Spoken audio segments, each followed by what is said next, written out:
අපි එහෙනම් අද බලමු සම්භාවිතාවයේ රුක්ෂ ඇසුරෙන් ගැටලු විසඳන්නේ කොහොමද කියලා. අපි දැන් මේ වෙද්දි කතා කරලා තියෙනවා කොටු දෙල ඇසුරෙන් කොහොමද සම්භාවිතාවයේ ගැටලු විසඳන්නේ කියලා. ඒකෙම සම්භාවිතාවයේ ඊළඟ කෑල්ල තමයි රුක්ෂටහන් ඇසුරෙන් ගැටලු විසඳන කෑල්ල. මේකේ කොටු දෙල ඇසුරෙන් ගැටලු විසඳන එකේ වීඩියෝ එකක් තියෙනවා. ඒකත් බලලා මේකත් බලන්න. මේකෙදි සම්භාවිතාවයේ මූලික කරුණු ටික අපි එතනදී කතා කරපු නිසා මේකට අපිට ලොකු වෙලාවක් යන එකක් නැහැ. අභ්‍යාස ටිකත් අපි මෙතනදීම කරලා වැඩි ඉවරයක් කරගමු. ලොකු වෙලාවක් යන එකක් නැති වෙයි. එතකොට සම්භාවිතාවය ගත්තම රුක්සටහන් ඇසුරෙන් ගැටලු විසඳීම කියලා කියද්දී අපි සම්භාවිතාවය කියන එක ගත්ත ගමන් අපි කතා කරපු දෙයක් තියෙනවා. මොකද්ද? කොටු දැලක නියැදී අවකාශය ලකුණු කරන්න තමයි අපිට කාණක් දුන්නම ඉන්නේ. සාමාන්‍ය ලකුණු 10ක ප්‍රශ්නයක් ඉන්නේ. එතකොට කොටු දැලක් වුණත් රුක්සටහනක් වුණත් අපිට මුලින්ම ප්‍රශ්නේ විදියට එන්නේ නියැදී අවකාශය ලකුණු කරන්න කියලා. නියැදී අවකාශය ලකුණු කරද්දී කොටු දැලක ඕගොල්ලෝ දැක්කා විදි දෙකක් තියෙනවා. එකක් තමයි ප්‍රතිස්ථාපනයේ සහිත වේලාවට කොහොමද ලකුණු කරන්න කියන එක සහ ප්‍රතිස්ථාපනයේ රහිත වේලාවට කොහොමද ලකුණු කරන්න කියන එක. එතකොට අන්න ඒ වගේම දෙයක් මේකෙදිත් වෙනවා. කොටු දෙලත් එක්ක බලද්දී රුක්සටහන පොඩ්ඩක් වෙනස්කම් කිහිපයක් තියෙනවා. අපි ඒ ගැන කතා කරගෙන යමු. හරිද? එහෙනම් මාතෘකාව දාගන්න රුක්සටහන් ඇසුරෙන් ගැටලු විසඳීම කියලා. සම්භාවිතාවය කියන එකේ කොටු දෙල කියන එකට අපි ආව කොටු දෙල අභ්‍යාස ටිකත් හදලා ඉවරයි. අභ්‍යාස ටික හදලා ඉවරනාට පස්සේ ඊළඟ මාතෘකාව දාගන්න රුක්සටහන් ඇසුරෙන් ගැටලු විසඳීම කියලා. සම්භාවිතාවය තමයි ලොකු පාඩම. රුක්සටහන් ඇසුරෙන් ගැටලු විසඳීම කියලා.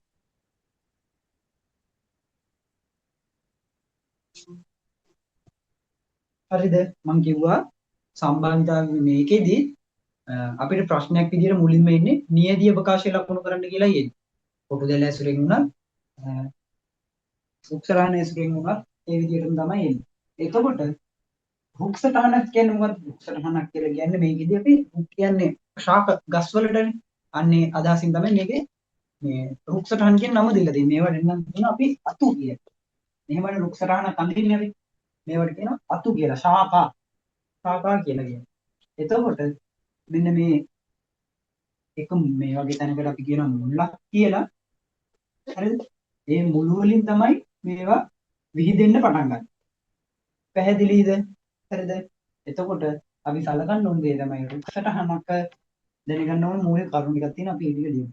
ලියන්න පහලින් තරුවක් දාලා රුක්සටහන් ඇසුරෙන්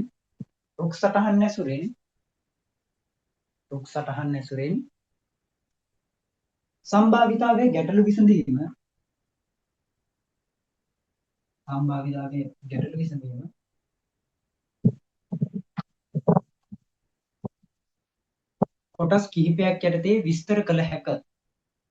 කොටස් කිහිපයක් යටතේ විස්තර කළ හැක. එක එක විදිහට ප්‍රශ්න අහන්න පුළුවන්. මුලින්ම අහන එකෙන් නම් අන්තිම එක දක්වා යමු. කොටස් කිහිපයක් ඇසුරෙන් විස්තර කළ හැක. එහිදී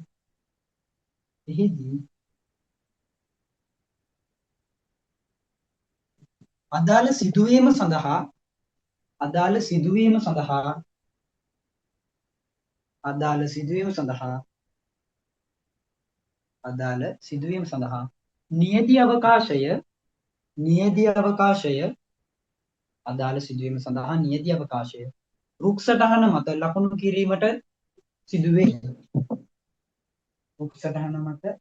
කිරීමට සිදුවේ.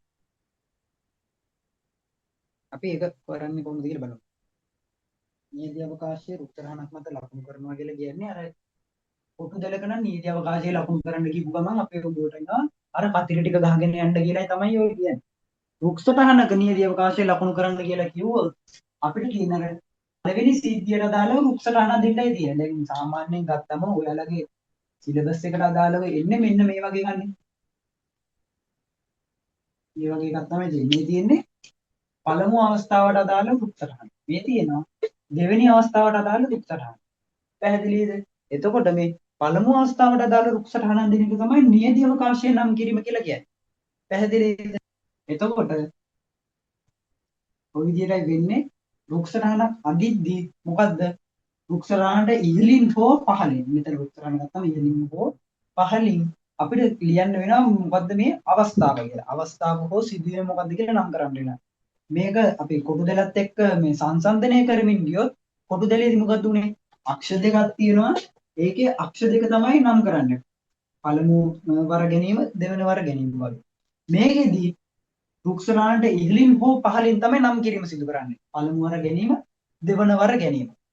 අන්න ඒ විදිහටයි මුලින්ම දැනගෙන ඉන්න ඕන කරුණ. ඊළඟට රුක්ෂ රහනක් අඳින්න නම් තව කරුණක් දැනගෙන ඉන්න ඕන. මොකද්ද? ලැබිය හැකි අවස්ථා මොනවාද කියලා දැනගෙන ඉන්න ඕන. පැහැදිලිද? දැන් අපි උදාහරණයක් විදිහට මේ වගේ එකක් ගත්තොත් මේ කිසියම් මල්ලක් තුල තියෙනවා බෝල ಜಾති දෙකක් රතු 3යි නිල් 2යි කියලා. එතකොට මේකේ ලැබෙන්න පුළුවන් ඒවා මොනවද තියෙන්නේ? රතු බෝල ලැබෙන්න පුළුවන්, නිල් බෝල ලැබෙන්න පුළුවන්. රතු බෝල ලැබීම ඔක්කොම බෝල 5යි නේ මොනවද කියන්නේ? මේක කොටු දෙලේ ලකුණු කරන්න ගියොත් වෙන විදිහකට ලකුණු වෙනවා. එකින් එකට වෙන වෙනම අපිට ලකුණු කරන්න පුළුවන්. රතු 1, රතු 2 අන්න ඒ විදිහට තමයි කොටු දෙලේ ලකුණු වෙන්නේ. හැබැයි රුක්ෂ රහන ගත්තම ඒ එක් එක්කෙනාව වෙන වෙනම අපි දක්වන්නේ නැහැ. රතු 1ද, රතු 2ද, රතු 3ද කියලා ගන්නෙ නැහැ. මොකෙක් හරි රතු එකේ. අන්න ඒ විදිහටයි ගන්න. පැහැදිලිද? ඒක තමයි රුක්ෂ රහනේ කොටු දෙලේ තියෙන ප්‍රධානතම වෙනස්කම. පැහැදිලිද? ලියන්න පහලින් දරුවක් දාලා රුක්සටහන ඇඳීමේදී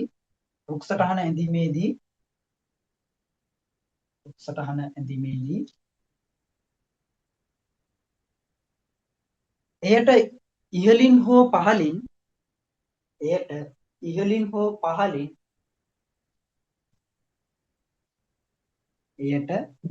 හෝ පහළින්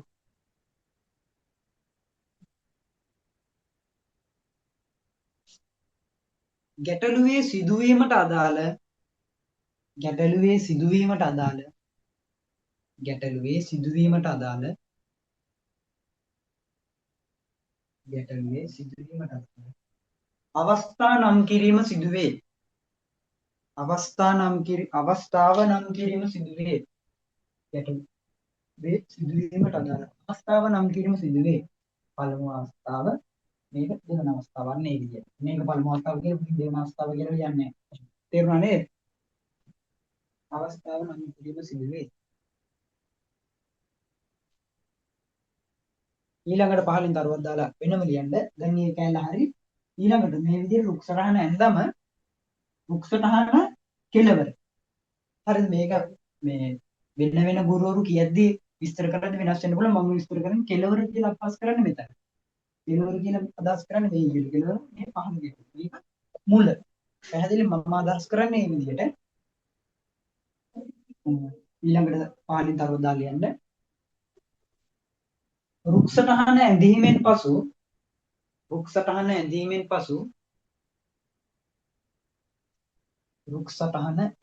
පසු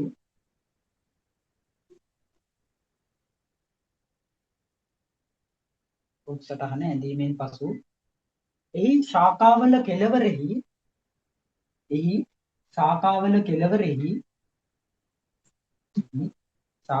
කෙළවරෙහි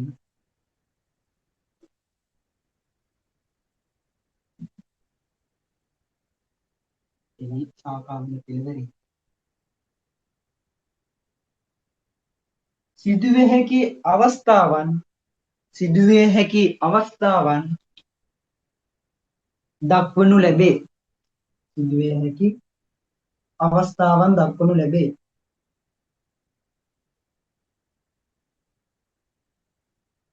වරහණක් දාලා ලියන්න. මෙහිදී එකින් එක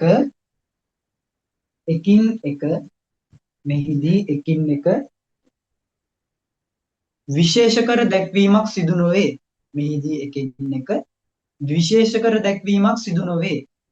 පැහැදිලිද ඒ කියපු දේ? මම විස්තර කරන්න. මෙහිදී එකින් එක විශේෂ කර දැක්වීමක් සිදු නොවේ. ඒ කියන්නේ මොනවාද? වෙන්න පුළුවන් අවස්ථා සිදුවීම් ටික මේ දාන. රතු එක්කෙනෙක් වීම. නිල් එක්කෙනෙක් වීම. එකින් එක විස්තර විශේෂ කර දක්වන්නේ නැහැ කියන්නේ රතු ගත්තම රතු 3 දෙනෙක් ඉන්නවා කියලා මෙතන තියෙනවානේ. එතකොට අර කොටු දැලේ ලකුණු වලට රතු 1, රතු 2, රතු 3 කියලා 3 දෙනාට නම් 3ක් තියෙනවා. මෙතනදී එහෙම එක්කෙනෙක් නෙමෙයි දිනේ. ඔක්කොම රතු. පැහැදිලිද කියන දේ ඒකයි කියන්නේ විශේෂ කර දක්වන්නේ නැහැ කියන්නේ. ඊළඟට ඔන්න එහෙනම් හරි මේක අපි නිකන් ගමු පළමු ගැනීම කියලා. ඊළඟට තව කරුණක් මේකේ සම්පූර්ණ වෙනවා. මොකද්ද? අනිත් එක තමයි මේ ශාඛා මත. ශාඛා මත කියන්නේ මේ අත්ත උඩ හෝ ඊට ලිංගුව පහලින් නැත්නම් අත්ත මත හෝ මේ ඒ වගේ ඒ සිදුවීමට අදාළ සම්භාවිතාවය ලියන්න ඕනේ. පැහැදිලිද කියන්නේ? තරුවක් දාලා ලියන්න. මේ ටික කරාට පස්සේ ඉහත පියවර සිදු කිරීමෙන් පසු පහලින් තරුවක් දාලා ලියන්න.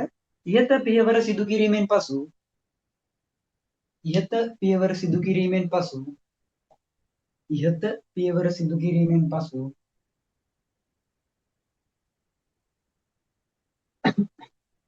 සිදු කිරීමෙන් මද අපි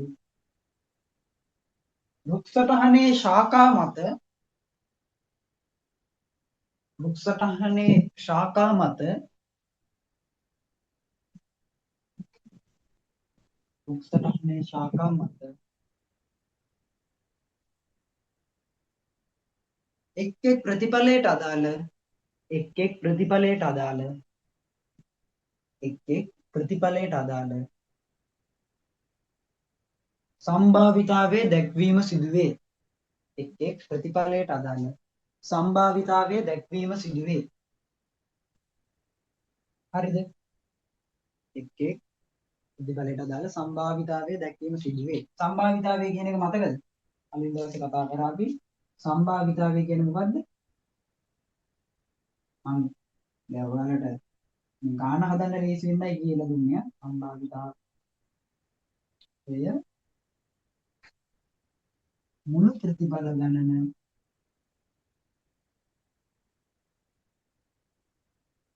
මුළු ප්‍රතිඵල ගණන හරයට ගන්න ලවයට අදාළ ප්‍රතිඵල ගණන.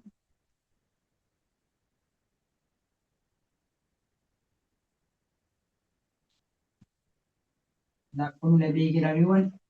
ඒක ලියලා පහලින් සම්භාවිතාවයට අදාළ සමීකරණය ආයෙත් කියලා කොටු කරගන්න අපි ආයෙත් කියලා කියන්නේ මෙතන මේ කොටු දැල ඇසුරෙන් විසඳද්දි මේක මේ විදිහටම ලිව්වා.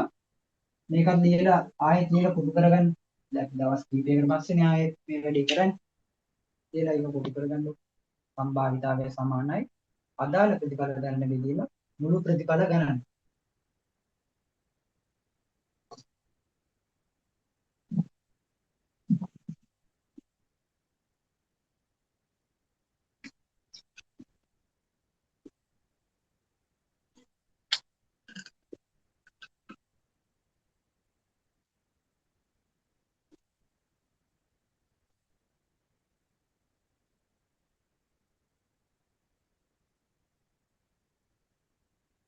හරිද? එහෙනම් අපි බලමු මේකට ලියන්න. මේකේ මුළු ඒවා පහක් තිබ්බනේ.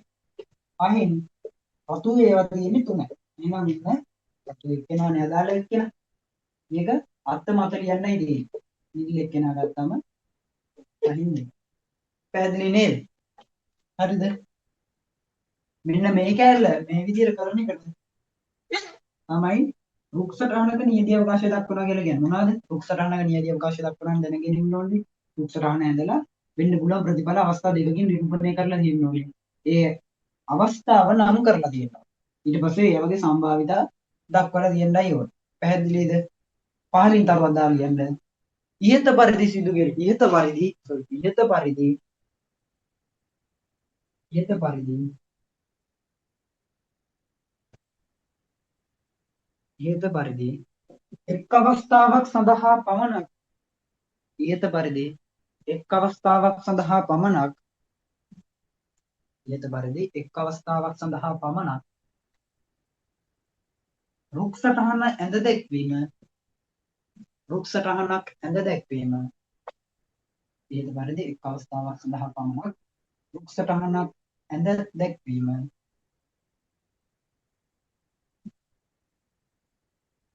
උපමාවක් දාලා රුක් සටහනක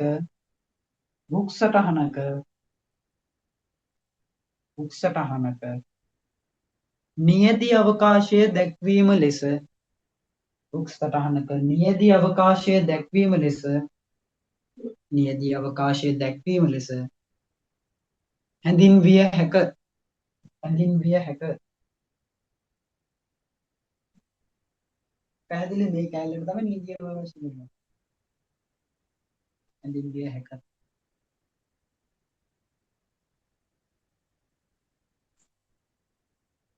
හරිද? ඊළඟට මෙතනින් ඉවර වෙන්නේ නැහැනේ. අපිට සිද්ධ වෙනවා මේ උත්තරහන දීර්ඝ කරන්න. එතකොට දීර්ඝ කරද්දී තමයි අපි තව සැලකිලිමත් වෙන්න ඕනේ. මොකද්ද? කලින් අවස්ථාවේදී වගේ ප්‍රතිස්ථාපනයේ සහිත ප්‍රතිස්ථාපනයේ රහිත සිදුවීම් ගැන මේ දික් කරද්දී තමයි කියන්නේ ශාඛා දීර්ඝ කරන්න කියන අවස්ථාව දෙවෙනි අවස්ථාවක් සඳහා අපිට මේ වගේ එකක් ඉන්නේ නැහැනේ. එතකොට මේ වගේ වෙලාවට තමයි අපි සැලකිලිමත් වෙන්න ඕනේ ප්‍රතිස්ථාපනයේ සහිත සිදුවීමක්ද ප්‍රතිස්ථාපනයේ රහිත සිදුවීමක්ද කියලා උත්තර ලියන්න. ඊළඟට පහලින් ලියන්න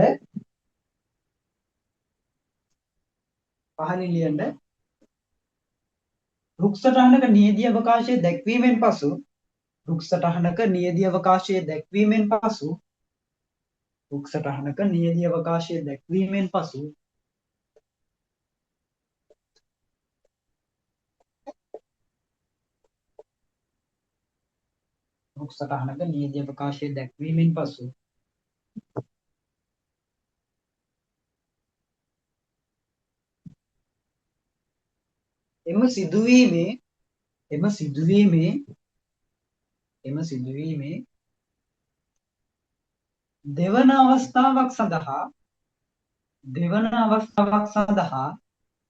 එම සිදුවීමේ දෙවන අවස්ථාවක් සඳහා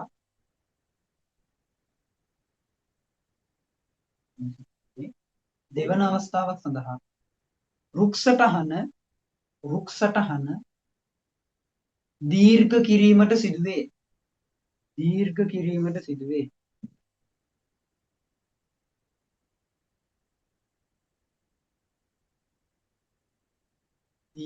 කිරීමට සිදුවේ. ඒකටම ලියන්නේ.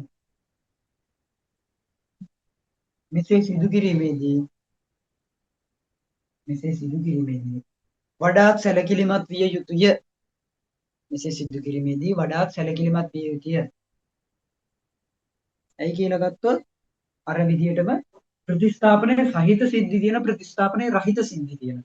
ඊට අමතරව මේ ගානන් අනුව වෙනස් වෙනවා.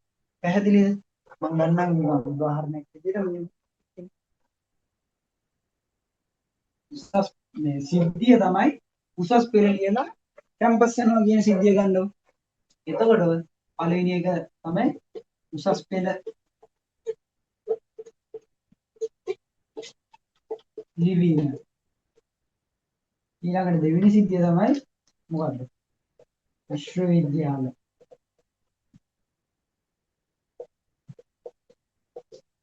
තේරීම. එතකොට ඔයාලට තේරුම් ගන්න ඕන දේ තමයි උසස් පෙළ ලියනවා නම් වෙන්න පුළුවන් දේ මොකක්ද? සමත් වීම අසමත් වීම. ওই දෙකෙන් එකයි වෙන්න පුළුවන්. සමානයි කියන්නේ දෙක අතරමැද අවස්ථාවක් නැහැ. ඊළඟට විශ්වවිද්‍යාලයට තේරීම කියන එක ගත්තම අසමත් අයට විශ්වවිද්‍යාලයට යන්න බෑනේ. ඒ කියන්නේ ප්‍රයිවට් කැම්පස් නෙමෙයි මගේ රජයේ විශ්වවිද්‍යාලය. හරිද? එතකොට මේ අපිට කිව්වොත් මේක දිගාරින්න කියලා මෙතනින් අත්තක් ඇඳත් අපි වැරදි. තේරුණාද කියන්නේ? මේ අත්ත මෙතනින් අදින්නේ නැහැ. සමත් වුණොත් විතරයි යන්න පුළුවන්. එහෙනම් සමත් වුණොත් තමයි යනවද නොයනවද කියන එක තීරණය වෙන්නේ. පැහැදිලිද? මෙතනදී අත්තක් අඳින්නේ නැහැ. පැහැදිලිද කියන්නේ? මේක ගාන අනුව වෙනස් වෙනවා. ගානේදී තමයි කියන්නේ මෙතන ගානේ කියන විස්තරය අනුව තමයි මෙතනින් එක්කෙනෙක් අඳිනවද නැද්ද කොහොමද කියන එක පැහැදිලි වෙන්නේ. එතකොට මේ සම්භාවිතාවේ ගාන හරියට දීලා තියෙන ඡේදය හරියට කියවන්න ඕනේ. ඒක කියවුවට පස්සේ තමයි හරියට තේරුම් ගනිමින් අදාළ සිදුවීමට අදාළව මේ රුක්සටහන දීර්ඝ කිරීම සිදු කරන්නේ. අවස්ථා දෙකක් ඇඳෙන්නත් පුළුවන්. නැත්නම් එක අත්තක් ඇඳෙන්නත් පුළුවන්. පැහැදිලිද? පහලින් දරුවක් දාලා ලියන්න.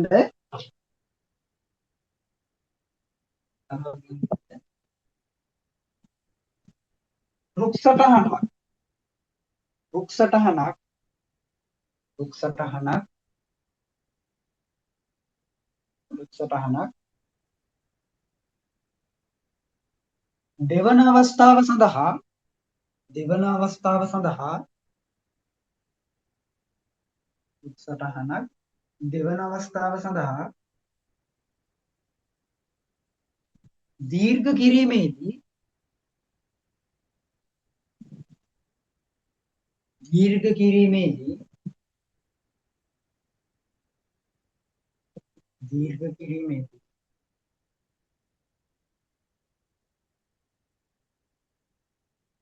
අදාළ ගැටලුවේ අදාළ ගැටලුව අදාළ ගැටලුව අදාළ ගැටලුව විස්තර කෙරෙන ඡේදය විස්තර කෙරෙන ඡේදය විස්තර කෙරෙන ඡේදය හොඳින් කියවිය යුතුය හොඳින් කියවිය යුතුය හොඳින් කියවිය යුතුය එමගින් එහි අදහස තේරුම්ගෙන එමගින් එහි අදහස තේරුම්ගෙන එමගින් එහි අදහස තේරුම්ගෙන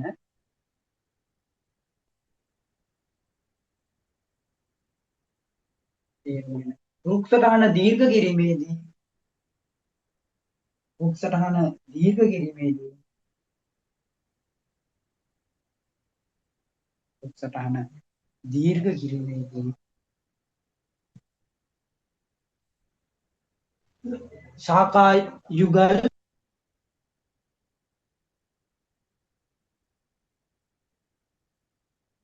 ශාඛා යුගල්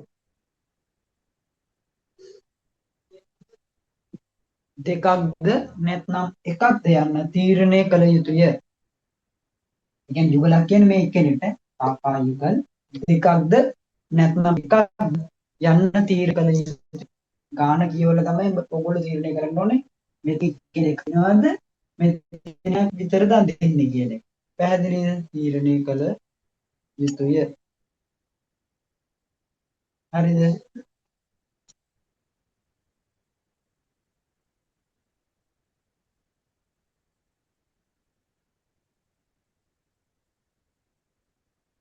එතකොට ඒ කැලේ හරිය මේක දැන් දිගාරණ කැලේ යන්නේ මේ සමහර අවස්ථා තියෙනවා එක්කෙනෙක් ඇඳෙන්නේ නැති. ඒක ගාන කියවල තමයි අපි තේරුම් ගන්න ඕනේ.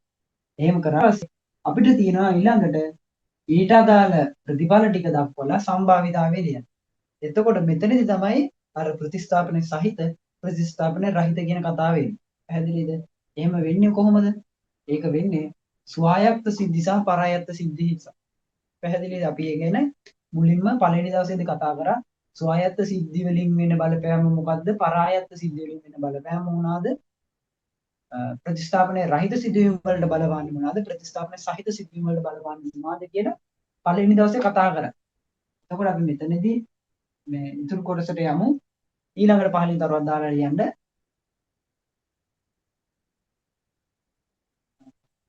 රුක්සටහන දීර්ඝ කිරීමෙන් පසු රුක්සටහන දීර්ඝ කිරීමෙන් පසු රුක්සටහන දීර්ඝ කිරීමෙන් පසු රුක්සටහන දීර්ඝ කිරීමෙන් පසු අදාළ ශාඛා මත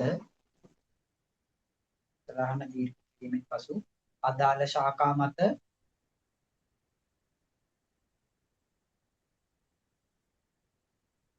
සම්භාවිතාවයේ දැක්වීමේදී අදාළ ශාඛා මත සම්භාවිතාවයේ දැක්වීමේදී සම්භාවිතාවයේ දැක්වීමේදී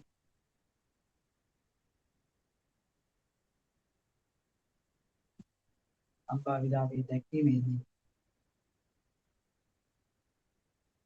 අදාළ සිදුවීම අදාළ සිදුවීම අදාළ සිදුවීම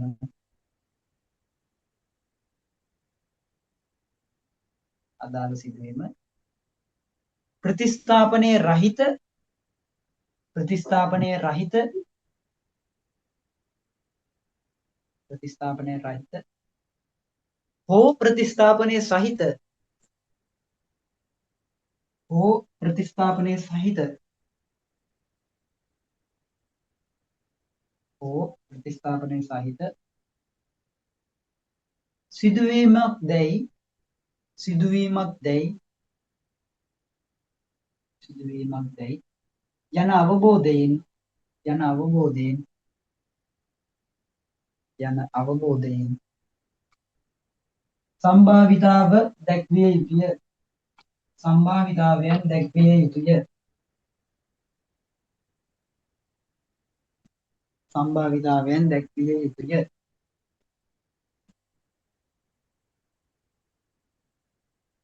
හරිද ඔය විදිහට තමයි ඉන්නේ ඔය ටික තමයි ප්‍රධාන වශයෙන් කියන්න තියෙන්නේ ඊළඟට මේ දැන් ඔන්න රුක්සටහන් ඇඳින කෑල්ල හරි අපිට. රුක්සටහන් ගණන් අපි දැන් ගණන් හදනවා. එතකොට ගණන් හැදුවට පස්සේ රුක්සටහන් අඳින කෑල්ල දැන් ඉවරයි. අදාළ සිද්ධියට දැන් ප්‍රතිස්ථාපන සහිත එකක් නම් එහෙමයි. ප්‍රතිස්ථාපනයේ රහිත එකක් නම් එහෙමයි කියලා අපිට සම්භාවිතාවයෙන් දක්වන්න පුළුවන් සිදුවීමට අදාළ. ඒක හරියට ගාන කියවලා ගන්න ඕනේ. ඊළඟට අපෙන් ප්‍රශ්න කරනවානේ මොනවාද? මේකට ආවොත් මොකද?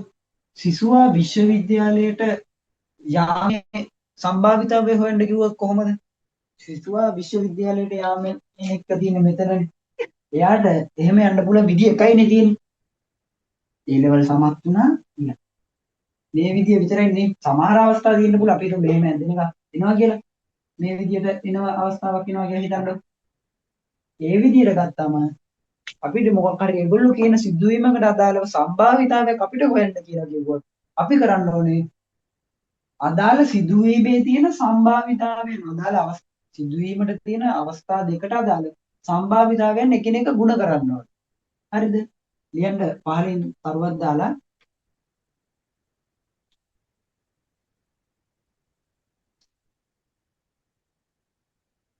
පහලින් කරුවක් දාලා ලියන්න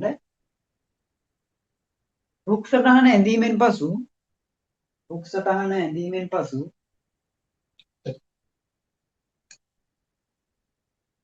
රුක්සටහන ඇඳීමෙන් පසු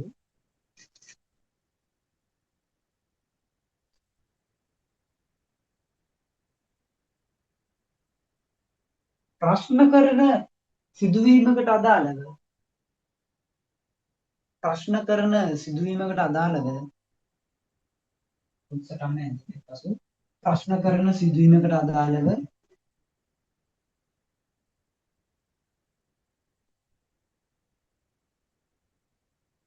සිදුවීමකට අදාළව සම්භාවිතාවය දැක්වීමට ඇති විටදී සම්භාවිතාවය දැක්වීමට ඇති විටදී සම්භාවිතාවය දැක්වීමට ඇති විටදී සම්භාවිතාවය දැක්වීමට ඇතිදී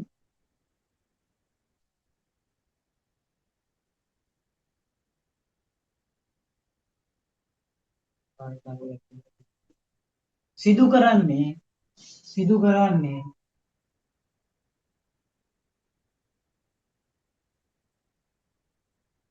සිදු කරන්නේ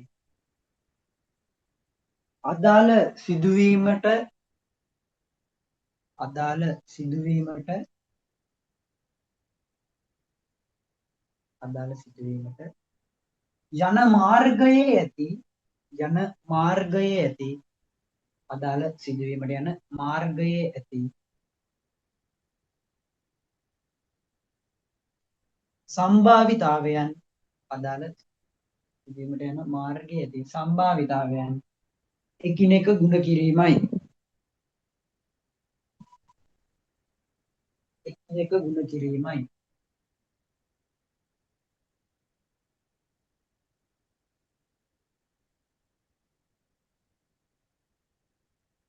හරිද? දැන් නම් මේ තියෙන සම්භාවිතාවෙන් දෙක අරගෙන ගුණ කරලා ගන්න. එකිනෙක ගුණ කිරීමයි. ඊළඟට පහලින් තරුවක් දාලා ලියන්න. පහලින් තරුවක් දාලා ලියන්න.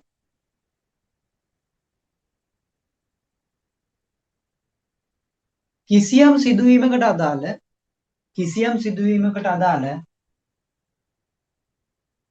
කිසියම් සිදුවීමකට අදාළ කිසියම් සිදුවීමකට අදාළ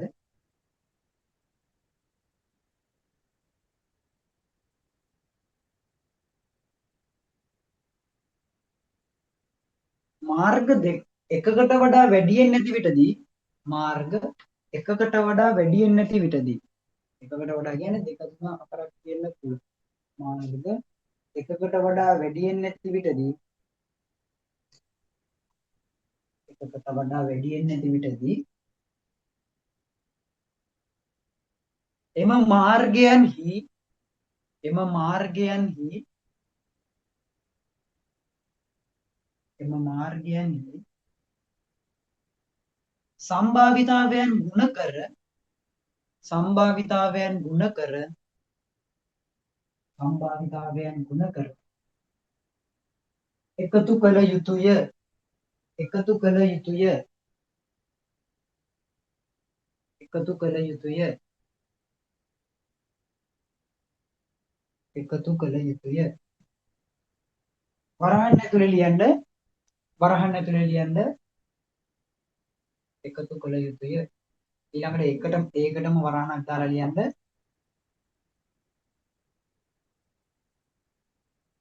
මේවා දැන් භාගනේ හරිද මෙතන තියෙනවා භාගයක් මෙතන තියෙනවා භාගයක් ගුණ කරාම හැදෙන්නේ භාගයක් ඈ භාග දෙකක් එකතු කරන්න නෑනේ භාග දෙකක් එකතු කරද්දී මොකක්ද වෙන්න ඕනේ හරයන් සමාන වෙන්න ඕනේ හරිද වරහණක් දාලා ලියන්න මෙලෙස එකතු කිරීමේදී මෙලෙස එකතු කිරීමේදී මෙලෙස එකතු කිරීමේදී මෙලෙස එකතු කිරීමේදී මෙලෙස එකතු කිරීමේදී මේවායේ හරයන් සමාන වීම අනිවාර්ය වේ. මේවායේ හරයන් සමාන වීම අනිවාර්ය වේ. වරාමහන් මේවායේ හරයන් සමාන වීම අනිවාර්ය වේ.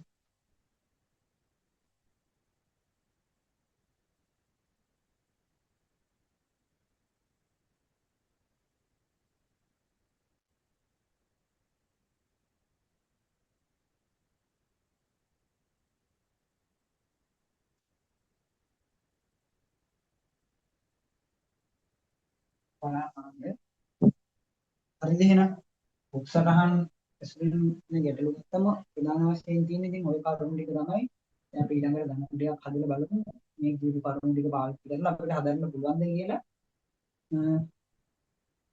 තව වැදගත් කරුණක් තියෙනවා උක්සටහන් වල ඕගොල්ලෝ දැනගෙන ඉන්න දෙයක් ඒක මම කියන්න දෙයක්වත් නෙමෙයි උක්සටහනක් ගත්තම එක තැනකින් විහිදෙන දැනක් ඒ කියන්නේ මේ අත්ති මුල තියෙනවනේ මේ අත්ති මුල මෙතන මේ අත්ති මුල මෙතන උක්සටහනක ශාඛා දෙකෙහි ආරම්භ අදාළ ශාඛා දෙක විහිදෙන තැන තියෙනවනේ උක්සටහනක අදාළ ශාඛා දෙක විහිදෙන තැන් වල තියෙන සම්භාවිතාවයන් වල එකතු එකක් වෙන්න ඕනේ මෙතන පහෙන් තුනයි නම් මෙතන පහෙන් දෙකයි ඒක අට්ටියට ගන්න පුළුවන් දැන් සමහරක් වෙලාවට ඕගොල්ලන්ට මොකක් හරි පැටලීමක් වෙලා මෙතන ලියනවා 8න් 3යි කියලා. මෙතන ලියනවා 8න් 4යි කියලා. මේ දෙන්න එකතු වුණොත් 8න් 8 හැදෙන්න බෑ.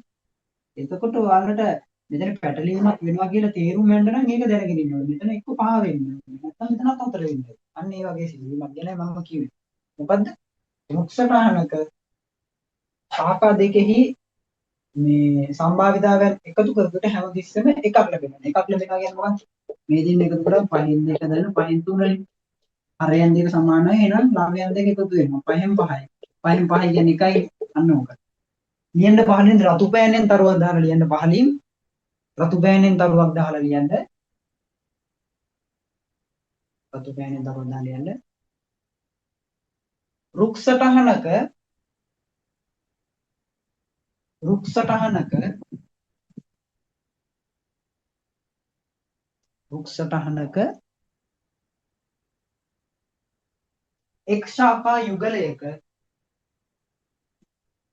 එක් ශාඛා යුගලයක එක් ශාඛා යුගලය කියන්නේ මේ අත මේ අත දෙක යුගලය. එක් ශාඛා යුගලයක සම්භාවිතා එකතු කළ විට සම්භාවිතා එකතු කළ විට සම්භාවිතා එකතු කළ විට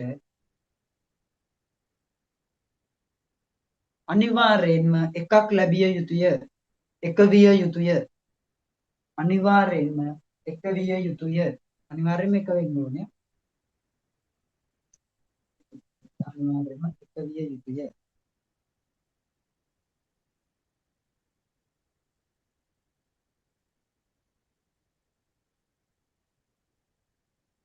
හරිද?